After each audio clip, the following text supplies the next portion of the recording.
আমার 3টা কন্যা। প্রাউড ফিল করি, আমি ভর করি না, আমি আনন্দ করি এবং আল্লাহর কাছে শুকরিয়া করি। আল্লাহ, লাখ কোটি শুকরিয়া তোমার দরবারে যে তুমি আমাকে 3টা জান্নাতের মালিক বানিয়ে দিয়েছো।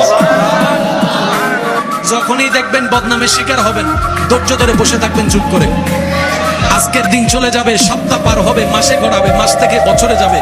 একদিন না একদিন এই ধৈর্যের কারণে আল্লাহ পাক আপনাকে অতীতের তুলনায় ডবল সম্মান দান করবেনই করবেন। আল্লাহর কসম বলে যাচ্ছি আজকের এই মাহফিল থেকে, যে বান্দা নিজের জ্ঞান দিয়ে, মন দিয়ে এতটুকু বলবে, আজকে থেকে আমার কোনো স্বপ্ন নাই, চাওয়া নাই, পাওয়া নাই, আক্ষেপ নাই, আফসোস নাই, আমার সম্পূর্ণ জীবন, আমার পরিবারের জীবনকে আমি আমার আল্লাহর রহমতের উপর ছেড়ে দিয়েছি। আল্লাহ পাক বলবে যে বান্দা, আমার নামে যেহেতু ছেড়ে দিয়েছিস তোর জীবন নৌকা, আমি আল্লাহ কথা দিলাম এই জীবন নৌকা আমি ডুবতে দিব না।